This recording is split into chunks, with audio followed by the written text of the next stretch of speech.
comme je me suis enfin décidée à ranger un peu ma zone d'atelier, je me suis dit que je filmerais ici parce que au demeurant c'est quand même là où j'ai la meilleure lumière.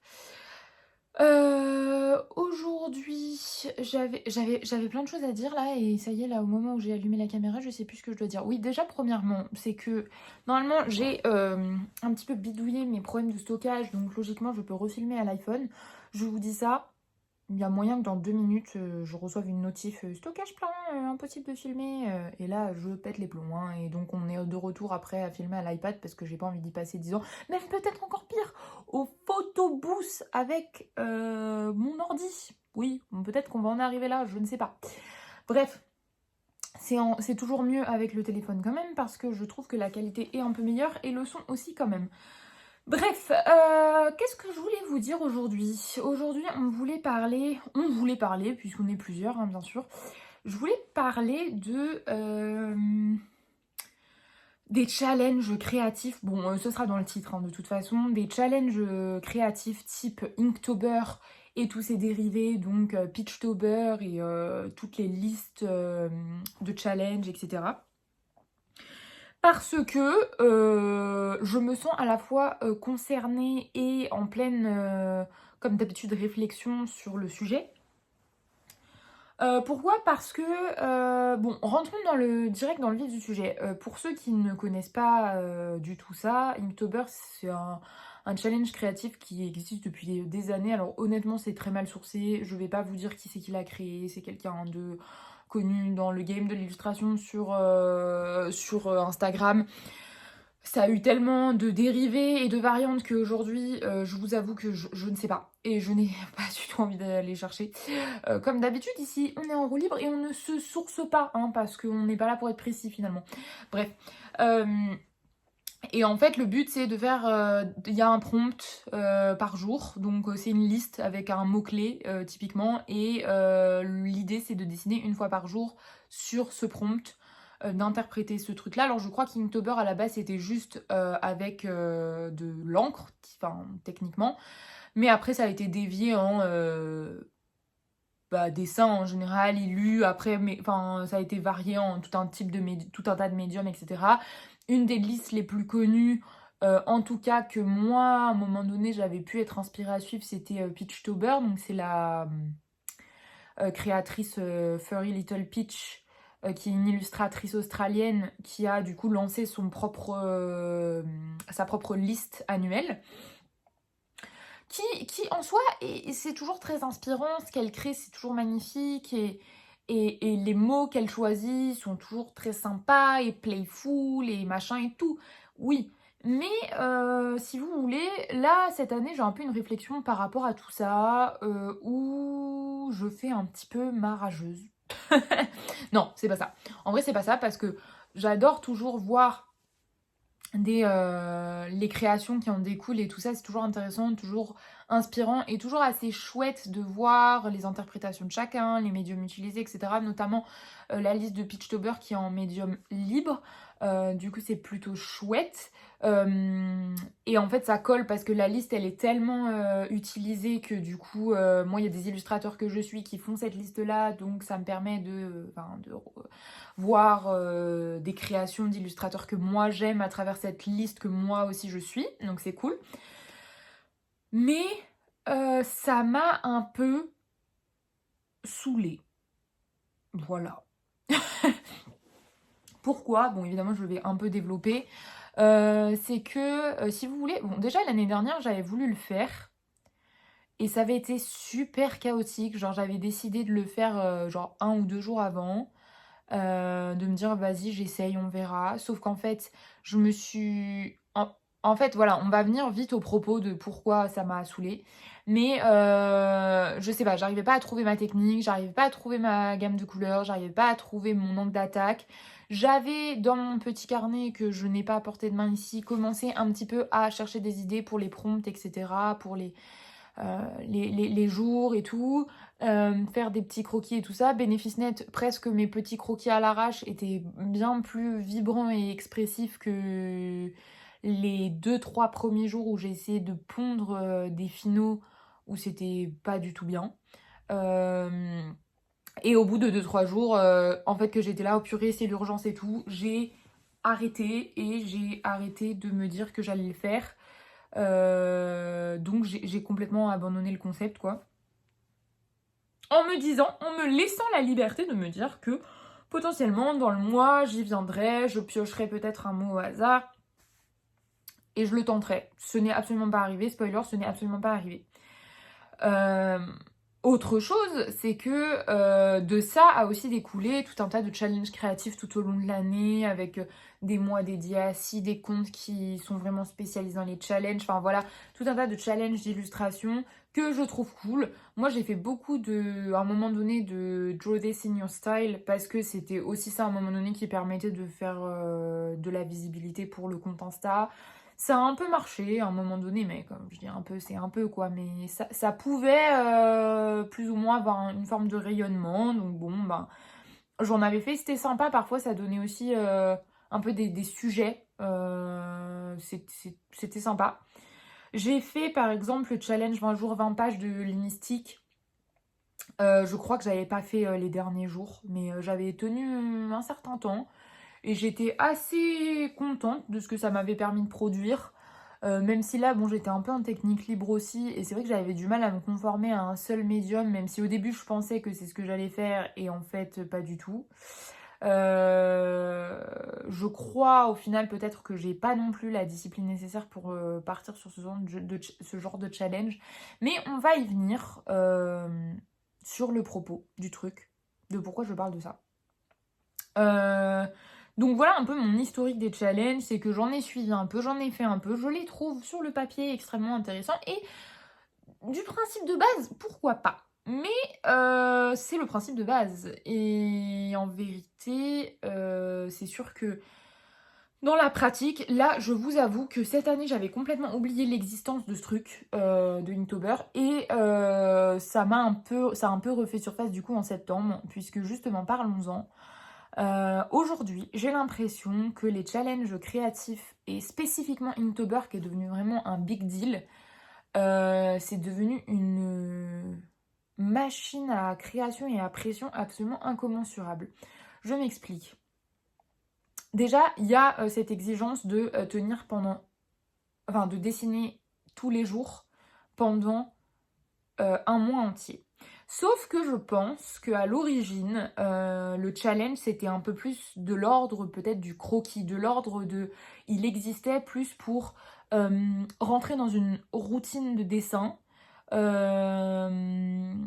et de pratiquer en fait. Parce que bon, bah, c'est sûr que dans le dessin, plus on pratique, plus on est bon. Et je pense que ça rentrait complètement dans cette dynamique-là de se dire j'ai une liste et tous les jours j'essaie de gribouiller un truc pour me stimuler mon geste quoi et aussi débloquer des choses parce que ça arrive d'avoir des hard blocks et parce que c'est cool aussi d'avoir peut-être cet effet de communauté, de tout le monde dessine sur le même sujet et tout ça. Sauf qu'aujourd'hui j'ai l'impression que ces challenges-là ils ont vraiment changé de visage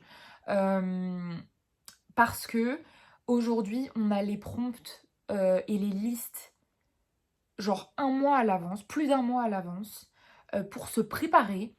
Ce que j'ai fait l'année dernière, pour brainstormer son truc, faire ses croquis, tout préparer à l'avance, prendre de l'avance sur le challenge, commencer à pondre des œuvres finales, etc. Parce que voilà, aujourd'hui on en est là, c'est que ça a beaucoup switché sur un truc de il faut créer une illustration finie,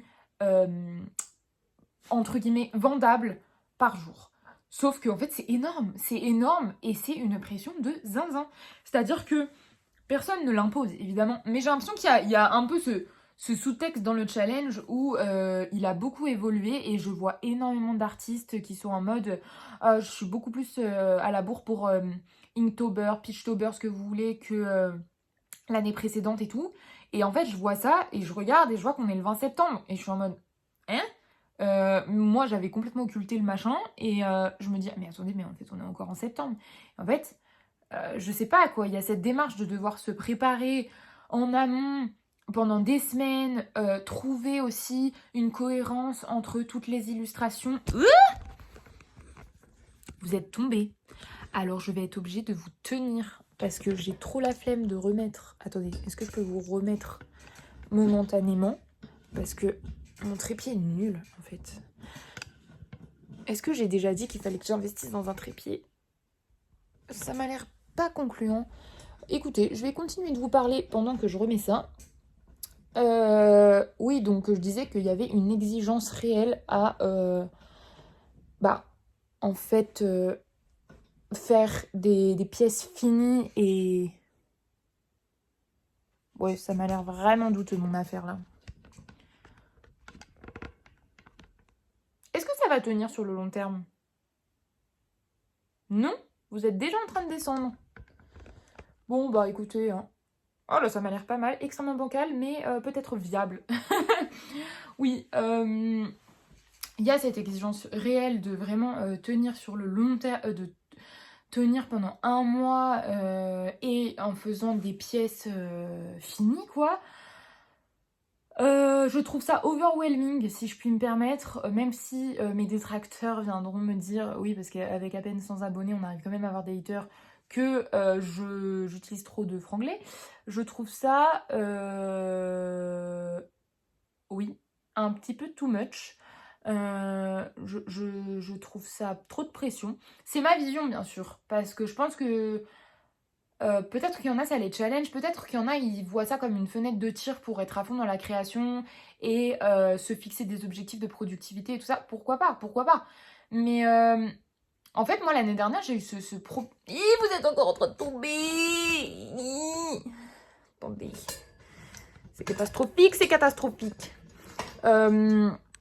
Oui, je vois que moi l'année dernière, j'ai pas réussi à faire le truc en fait, parce que je me suis vraiment mis la pression de... Ouais, j'ai l'impression que c'est un peu mieux. Je me suis vraiment mis la pression de... je trouve pas de technique, je trouve pas de cohérence, je trouve pas de... j'ai pas de gamme de couleurs, j'ai pas de... Alors qu'en vérité, j'aurais très bien pu faire le challenge en étant ultra chaotique ou juste même en carrément posant ces fameux petits croquis d'intention que j'avais fait dans mon carnet. Mais je me disais, je suis pas légitime parce que c'est pas du tout le... c'est pas du tout le regard qu'il y a sur ces challenges-là. Et en fait, on peut voir à travers les hashtags et tout ça, qui produit quoi en fonction de quel prompt, etc. Et je voyais tout le temps des illus de malades, des trucs vraiment de fous. Et ça m'a vraiment emmené dans ce tunnel de comparaison qui est si propre aux réseaux sociaux.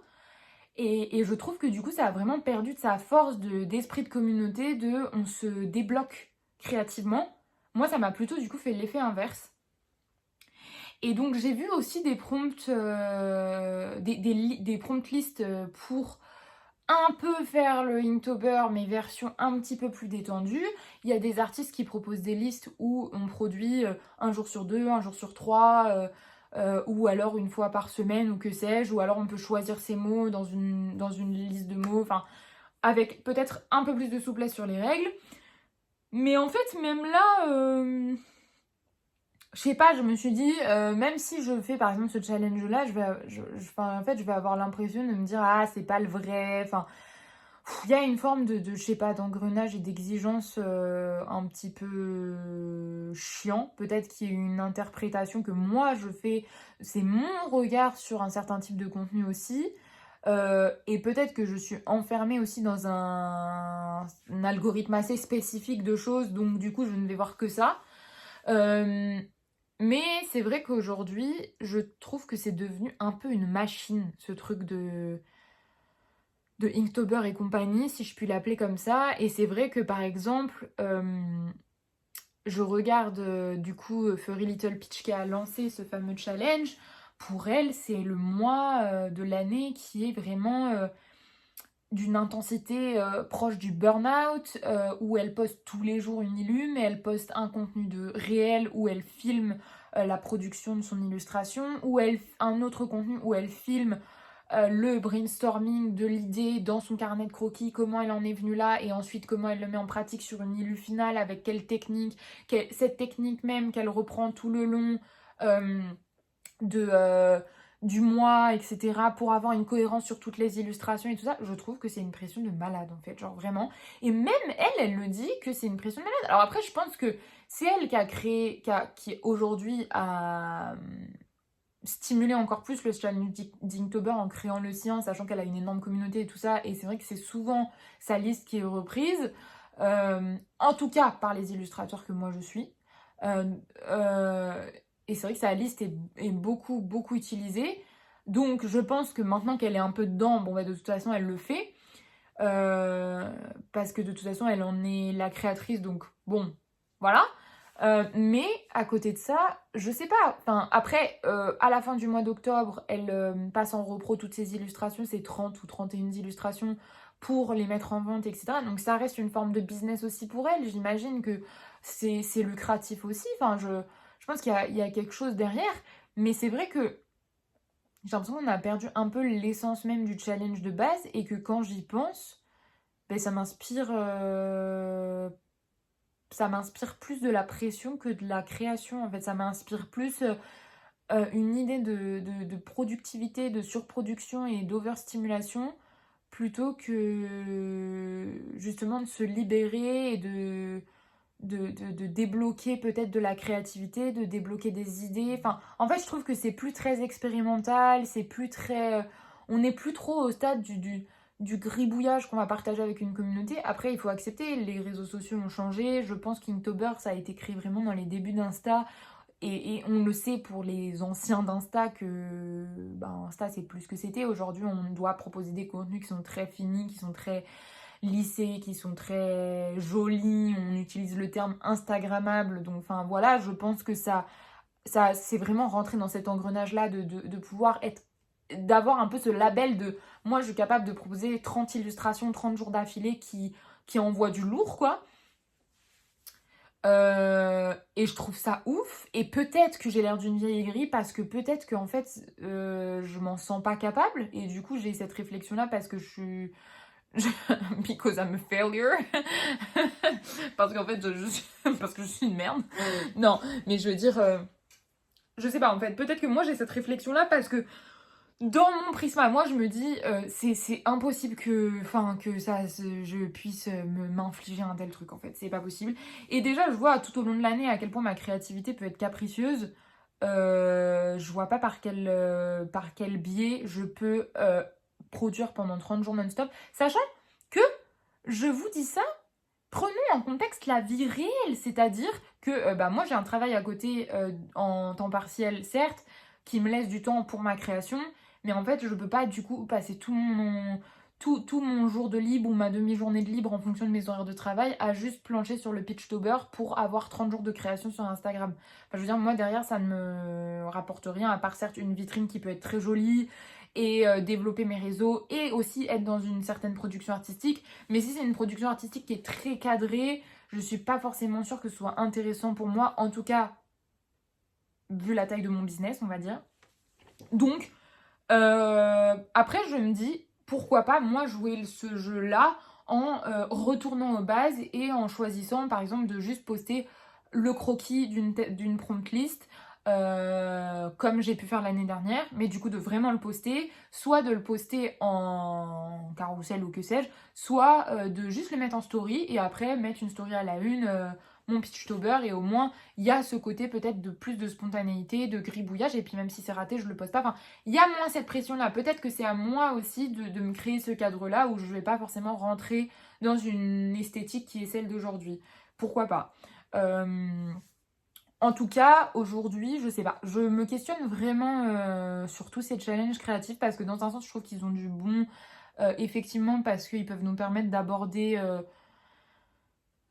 la production de quelque chose via peut-être des sujets ou des techniques différentes et peut-être effectivement mettre la barre assez haut et se challenger à mort. Et dans un sens où moi je crois au côté défi, deadline, machin et tout, parce que je suis une personne qui travaille bien sous la pression, je suis une personne qui n'est pas très bonne en routine, donc ça pourrait me créer un cadre, mais en même temps je me dis déjà que j'ai fait de ma passion quelque chose qui est censé me rapporter de l'argent, donc c'est déjà ultra challengeant sur tout un tas de points. Peut-être que j'en parlerai un jour un peu plus en détail, mais si vous savez, vous savez. Donc je me dis pourquoi, à quoi bon me rajouter une telle pression qui est née complètement d'une imagerie lissée des réseaux sociaux. Je crois que voilà, c'est le mot de la fin. Je sais pas si c'était intéressant, j'ai comme d'habitude parlé plus que ce que je croyais. Mais la bonne nouvelle, c'est qu'on est à 20 minutes d'enregistrement et la mémoire de mon téléphone est intacte, bien que mon trépied tombate un certain nombre de fois. Mais écoutez, on n'en est pas encore, on n'est pas encore sur. Vous-même, vous savez, si c'est pas la première vidéo que vous regardez, vous connaissez la DA ultra chaotique de cette chaîne. Et c'est ce qu'on aime ici, la spontanéité. Une fois n'est pas coutume, je vous le dis, vous pouvez vous abonner, vous pouvez commenter, vous pouvez être engagé parce que bon, hein, vous voyez le bail. J'ai l'impression que plus ça va, plus je descends. Donc peut-être que en fait mon trépied est vraiment douteux. Vous connaissez les bails des influenceurs qualitatifs dont je ne fais pas partie, donc je vous laisse faire votre petite cuisine sous cette vidéo. C'est chouette quand il y a des interactions. Déjà, du coup, comme ils ne sont pas nombreux, je réponds à tous mes commentaires, sauf les gens qui sont un petit peu agaçants. Il y en a parfois. Je suis toujours contente de voir qu'il y a un peu de mouvement, quoi. Ça fait plaisir. Et j'adore aussi le fait qu'on ne soit pas beaucoup parce que ça me donne un petit esprit d'intimité avec vous. Voilà. Bon, en attendant, je dis intimité avec vous. Je suis en train de parler à un objet dans une pièce seule. Ça n'a donc aucun sens. Voilà. Je vous laisse avec ça et à très bientôt. En général, je suis à peu près à une vidéo par semaine sur un sujet. Mais ici, on ne se met pas de code parce que c'est une DA chaotique comme je l'ai déjà dit. Voilà. Bisous!